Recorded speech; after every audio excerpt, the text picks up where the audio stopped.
14 मार्च की उस रात जब दिल्ली हाईकोर्ट के जस्टिस यशवंत वर्मा के सरकारी आवास में आग लगी, तब किसी ने नहीं सोचा था कि ये मामला देश की न्यायपालिका के इतिहास में ऐसा मोड़ लेगा। एक जज के आवास में आग लगने की घटना खुद में असामान्य थी, लेकिन जब जांच की परतें खुली तो जो तथ्य सामने आए उन्होंने देश भर में हलचल मचा दी। जले हुए दस्तावेज, जली मुद्रा और फिर हाईकोर्ट से लेकर सुप्रीम कोर्ट तक इस पूरे मामले की गंभीरता पर चर्चा। क्या ये केवल एक हादसा था या फिर इस आग के लपटों के पीछे कोई बड़ा रहस्य छिपा था? क्या ये सिर्फ संयोग था कि आग उसी वक्त लगी जब जस्टिस वर्मा शहर से बाहर थे?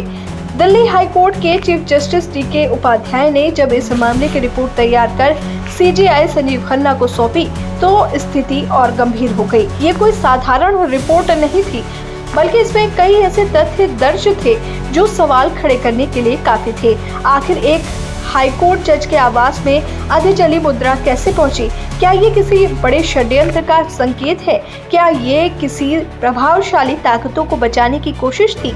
इन सवालों का जवाब तलाशने के लिए सुप्रीम कोर्ट के चीफ जस्टिस ने शनिवार को 3 सदस्यीय जांच कमेटी गठित की।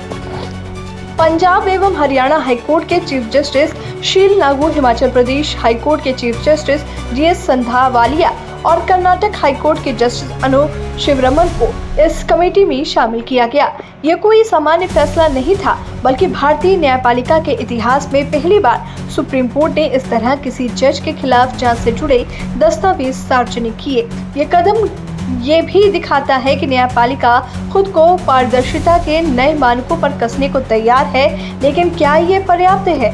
इस पूरे मामले में दिल्ली अग्निशमन सेवा के प्रमुख अतुल गर्ग के बयान ने एक नया मोड़ ले लिया। जहां पहले खबरें आ रही थी कि आग बुझाने पहुंचे दमकल कर्मियों को नकदी मिली थी, वहीं बाद में गर्ग ने इस दावे को खारिज कर दिया। सवाल ये है कि अगर ये खबरें गलत थी तो फिर अर्धजली मुद्रा मिलने के बाद रिपोर्ट में क्यों दर्ज है? क्या ये किसी के बयान बदलने का मामला है या फिर कोई दबाव काम कर रहा है?